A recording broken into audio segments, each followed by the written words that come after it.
HU's always been a profitable company. Right. But I also had 5 other streams of revenue.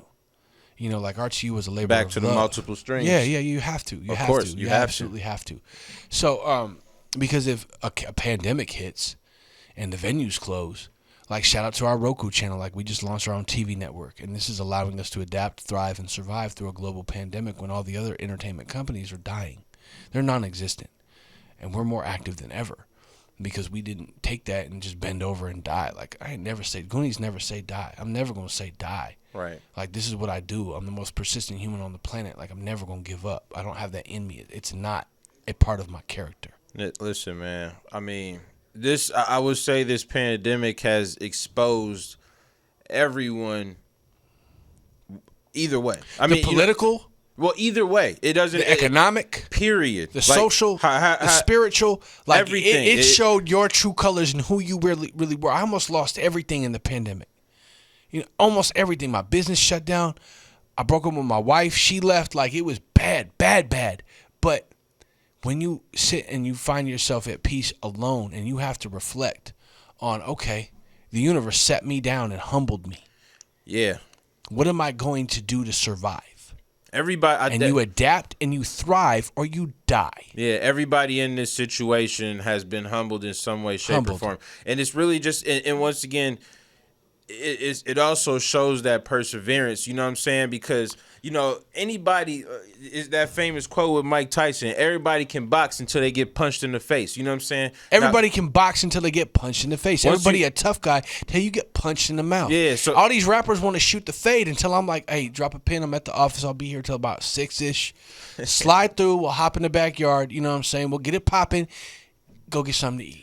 Don't nobody pull up. Yeah, they don't really want that. Those days is over. But it's exposing how people reacted, and some people folded. You know what I'm saying? Unfortunately, you know, suicide rate was high. Divorce rate was high. But just like my marriage, we made it work. We're gonna work it out. Just like the business, we adapted and we thrived because of the things that are most important that last forever. We're gonna fight for, and if it's worth fighting for, you're not gonna bend over. Yeah, and most of the people who.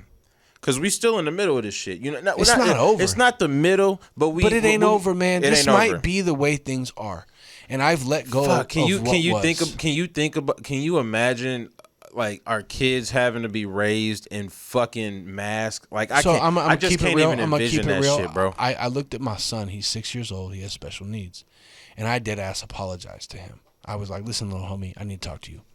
I had it like he was grown. I'm like, you're not even going to connect to this, but we're going to have this conversation anyway because I need to have it with you. I did terrible in school. I'm by no means an elementary school teacher. I'm going to do my best to do this with you, but you're probably going to have to do this again because this sucks. And I'm sorry you have to go through this. Oh, with the online learning. He's fucking on a video, man. Yeah. When I was a kid, I got expelled from school and my mom homeschooled me and stuck me in front of a video teacher. It was the fucking worst shit I've ever done in my life. I fast-forwarded the tests. I went to the book for the answers. I was a degenerate kid. I was just a really bad child. Yeah, I mean, you know, it's not fair. It's not fair to our kids. I think the video thing, shit, man. You have to be a very strong-willed person to get through that, man. Because you know. They've been doing internet schooling for college for the longest, and that's cool when you're a functioning adult. But even as an adult. It's hard for motherfuckers to do that shit. And it's just hard to expect a 12-year-old kid. My son is 6. He's not having it. He's not having it. So, like, I hope that things get back to some form of normality to where we can at least improve on education. But I think that the way that things have changed economically and socially with the way that we attend events, the way that we attend sporting events, the way that we do pretty much anything, it's gone, man. And for my psychological mental health and well-being, I had to let go of what was and embrace what is now and hope for a better future. Because psychologically, it was really detrimental to my well-being because I was so hell-bent on when things get back to normal. Right. And in all reality, this is normal. This is what the fuck it is. And if you don't accept it, well, then you just like Al Bundy living in the past with his 4 touchdowns. Like, I'm sorry, player. Good luck with that. Let me know how that works out for you. That's real. No, that's man. Come on. That's real, man. Dead ass. I'm not buying food and body armor and AR-15s because shit's sweet. Right. Look at what's happening in Houston. I guarantee it's going down right now. And because there's no power and there's ice, people are dying. You know what I'm saying? Like, yeah, prayers up to everybody. Prayers in for Houston right well, now. Not even Houston, man. Texas as a whole. Yeah, Texas as a whole. Because the whole grid fucked up, man. I did hear right before I came here that the grids have officially turned back on. Okay. But bro, that shit was like 4-5 days. I'm seeing, you know I'm what I'm saying? That's a long ass time to not having shit. You know what I'm saying? Like that's different. And then on some whole other shit, if you're on a biblical tip and you read in the book of Revelations and Corinthians, like we may very well may be in the end of times. All of these apocalyptic signs have been predicted in the Bible. I dig it. It's a great book. You know what I'm saying? I pray to the creator of all things. But I'm just saying there's a lot going on right now that we've never seen before. Yeah. So if you're not prepared for what if, you're slacking. I'd rather have it and not need it than need it and not have it. Because I'll tell you what I'm going to do. I'm going to eat that food. I'm going to shoot them guns. And I'm going to feel real safe at night if shit hit the fan. I feel because you know what? It is what it is.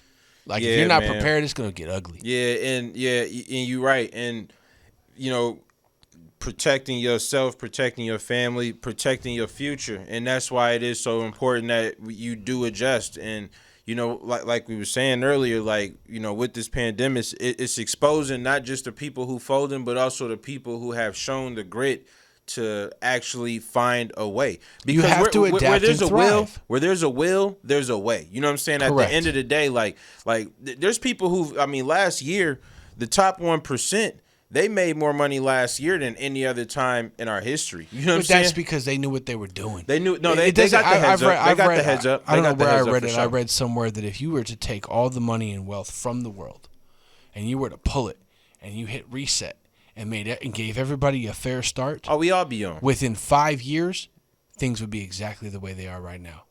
And I don't know if that's true.